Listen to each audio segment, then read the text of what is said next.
था नमक वगैरह के बारे में, वो आज फिर से बात करेंगे। तो सॉल्ट के बारे में बात करेंगे क्योंकि पिछली बार सॉल्ट के बारे में बहुत कुछ रह गया था। हालांकि एक सेंधा सॉल्ट के बारे में हमने काफ़ी बातचीत कर लिया था, ठीक है। उसके अलावा बहुत सारी चीज़ें थी, तो सॉल्ट के बारे में बात करेंगे। टाइम मिलेगा तो गन्ने के बारे में बात करेंगे। पहले बात करते हैं गुरु पूर्णिमा के बारे में। तो गुरु पूर्णिमा के बारे में सिंपल सी बात है, हर कोई जानता है कि गुरु का महत्व होता है। हालांकि हम लोग टीचर्स डे स्कूल में मनाते हैं, जो राधा कृष्णन जी का बर्थडे है, हमारे सेकंड प्रेसिडेंट जी का, तो उसका उनका बर्थडे मनाते हैं सेकंड प्रेसिडेंट जी का, अपने राधा कृष्णन जी का।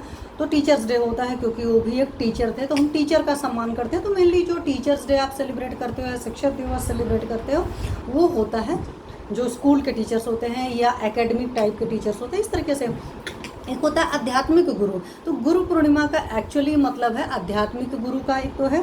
दूसरी बात, आप जिसमें भी जिस तरीके से गुरु अंश को देखते हो या जिनसे भी आप ज़िंदगी में जो कुछ भी सीखते हो, उन सभी को आप नमस्ते करते हो, सलाम करते हो, प्रणाम करते हो, दिल से मतलब उनका शुक्रगुजार होते हो। क्योंकि रियलिटी में अगर आप सोचो बहुत सही से, तो आप जितना जो कुछ सीखे होते सब कुछ माँ बाप से नहीं सीखे होते हो। प्रथम गुरु तो माँ होती है, लेकिन उसके अलावा आप बहुत कुछ गुरुओं से सीखते हो, दूसरे गुरुओं से सीखते हो अदर देन योर मदर। तो माँ के अलावा आप बहुत सारे लोगों से बहुत कुछ चीज़ें सीखते हैं। एक मिनट, मेरे ना एक मोबाइल में थोड़ा सा नेटवर्क इशू करेंगे गुरु के बारे में। तो गुरु पूर्णिमा का एक तो ये चीज़ बहुत बड़ा महत्व है।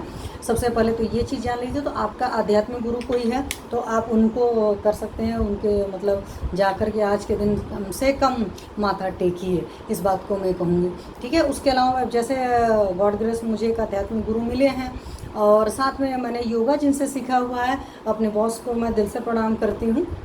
ओपी कुशवाहा बॉस से मैंने योगा सीखा और मैं वाकई दिल से प्रणाम करती हूँ, क्योंकि बॉस ने मुझे बगैर किसी चीज़ के कोई मतलब कह सकते हैं ना, बगैर किसी प्रॉफिट, बगैर किसी चीज़ के मुझे सिखाया। ऐसा नहीं है कि वो शिक्षक नहीं है, एकेडमिशियन नहीं है। एकेडमिशियन इसलिए नहीं कि मैंने कोई भी उनके केस में उनको दिया नहीं है। हालांकि गुरु के केस में गुरु दक्षिणा देनी चाहिए, गुरु दक्षिणा अभी भी देना बाकी है। तो एक सबसे बड़ी बात तो ये है गुरु पूर्णिमा की। आप सभी को बहुत बहुत बधाई है। और हर किसी के ज़िंदगी में गुरु आए, और शिष्य नहीं चुनता है गुरु को। एक्चुअली ये भी जान लीजिए, गुरु चुनता है।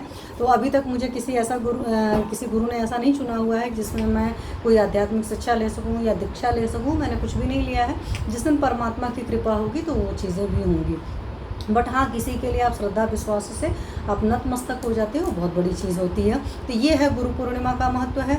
और यहीं से अगर मैं बात करूँगी धर्म का, तो मैं हमेशा कहती हूँ जो आपका धर्म का नशा होता है, हर नशे से बेहतर होता है, अच्छा होता है। क्योंकि अगर आप शराब का नशा करते हो तो उसमें पैसा और आपका शरीर दोनों बर्बाद होता है। उसी तरीके से अगर मैं कहूँ नॉनवेज खाते हो, नॉनवेज का नशा है, आपकी डाइजेस्टिव फायर। अब लोग यहाँ पर बहुत सारे लोग रिवोल्ट करेंगे कि आप नॉनवेज की बात कर रहे हो। मैं कहती हूँ अगर आपकी डाइजेस्टिव फायर अलाउ करती तो आप खा सकते हैं, क्योंकि चरक ने साफ साफ कहा है कि अगर अग्नि अच्छी है तो पत्थर को भी पचा सकती है। अगर आपकी अग्नि अच्छी नहीं है तो फिर आप कुछ भी खाएंगे तो आपके डाइजेस्टिव फायर के ऊपर लोड होगा। तो प्लीज़ इस बात का ख्याल रखिए कि अपनी डाइजेस्टिव फायर का वो करिए। और होता क्या है, मैं क्यों नशा कहती हूँ, क्योंकि आप अपनी अग्नि का ख्याल रखे बगैर नॉनवेज खाते हो या भारी भारी चीज़ें खाते हो, तो उससे आपका शरीर सिर्फ और सिर्फ खराब होता है। धर्म के साथ अभिषेक कुमार पांडे जी नमस्ते। धर्म के साथ एक बहुत बड़ी अच्छाई ये है कि आपका शरीर इसमें कभी भी खराब नहीं होता है, और ना ही पैसा खर्च होता है। आप कोई कहोगे कि आप कहीं जाते हो तो पैसा खर्चा करते हो, तो वहाँ पर भी मैं बहुत सिंपल सी बात कहूँगी। मान लो मैं जीरकपुर में रहती हूँ, चंडीगढ़ के पास में, अगर एलांते में मूवी देखने जाऊँ तो यहाँ से 1 आवर जाने का टाइम लगेगा, 1 आवर आने का टाइम लगेगा। और साथ में एक बहुत बड़ी चीज़ और है कि ज्वाइन द ब्रॉडकास्ट। तो एक चीज़ और भी चीज़ है कि आपका आने जाने का टाइम लगेगा, और आप मूवी देखते हो तो मूवी का टाइम लगता है, और साथ में मूवी आपको फ्री नहीं मिलती है, उसके भी पैसे लगते हैं, और आने जाने के भी पैसे लगते हैं, ट्रांसपोर्टेशन चार्जेस लगते हैं, सारी चीज़ें लगती हैं। मैं क्यों बात कर रही हूँ बहुत लिटरल लेवल पर, वो क्रूड लेवल पर आकर इसलिए बात कर रही हूँ क्योंकि मैंने बहुत सारे लोगों को लिटरली बोला है कि किसी भी मंदिर में जाया करिए, धर्म स्थान में जाया करिए। तो वहाँ पर बहुत सारे लोगों ने मुझे ऐसा तक बोला कि मैम हम आपको जानते हैं, हम आपसे तो बात कर सकते हैं लेकिन और चीज़ों से नहीं हो पाएंगे, सॉरी। तो इस बात का ख्याल रखिए प्लीज़ आप लोग। तो ये चीज़ समझिए, मंदिर जाना सीखिए। मंदिर जाना वाकई बहुत अच्छी सी चीज़ होती है, सबसे बड़ी बात ये है, ठीक है। और नशा भी अच्छा होता है। और आपको किसी ने नहीं कहा है कि मंदिर में जाइए तो आप पैसे दीजिए। मैं एकदम सिंपल लैंग्वेज में इसलिए समझाती हूँ कि आप कहीं पर भी जाते हो तो आपका एंटरटेनमेंट होता है, आपको खुशियाँ मिलती हैं, तो आप उन खुशियों के पैसे देते हो, है ना। आप मूवी देखते हो तो मूवी के पैसे देखते हो, आप मॉल जाते हो तो उस मॉल में पैसे खर्चा करते हो, 4 चीज़ें खाते हो, 4 चीज़ पीते हो, है ना।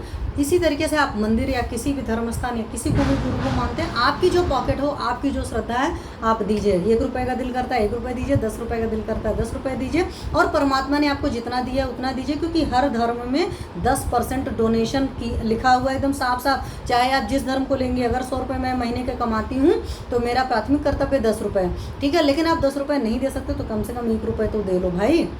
और वो भी मैं तब की बात करती हूँ जब आप खुशी खुशी देते हैं। अगर आपको दिल नहीं करता तो मत करिए, लेकिन जब आप जाते हो अच्छी जगहों पर तो एक आपको वहाँ से पॉजिटिव वाइब्स मिलती है, पॉजिटिव एनर्जी मिलती है। तो गुरु पूर्णिमा पर आप लोग से हाथ जोड़कर मैं सिर्फ यही चीज़ कहना चाहती हूँ कि प्लीज़ जाइए, गुरुओं के पास जाइए, मंदिर जाइए, और जाइए जहाँ पर आपका दिल करे, जहाँ पर आपका मन रमता है। मैं किसी कर्म कांड को करने को नहीं कहती हूँ, लेकिन अच्छी जगह जाइए और अपने आप को सही रखिए। क्यों? आज की डेट में डिप्रेशन, एंजाइटी, ये सब सारी चीज़ें बहुत है। और मूवीज़ वगैरह आप सारी चीज़ें देख लेते हो, दोस्तों के साथ चिल करने की कोशिश करते हो ना, लेकिन अंदर से शांति नहीं मिलती है। अंदर से वही बिखरापन, वही एंजाइटी, वही डिप्रेशन, वही सारी चीज़ें चलती रहती है। तो धर्म वहाँ पर बहुत सूदिंग इफेक्ट देता है। और हमारे एस्ट्रोलॉजी का कंसेप्ट है ना कि शुक्र जी उच्च के होते हैं गुरु की राशि में जाकर के। क्यों? जब आप परमात्मा से प्यार करते हो ना, तब जा कर के यहाँ पर शांति आती है, वरना शांति नहीं आती है।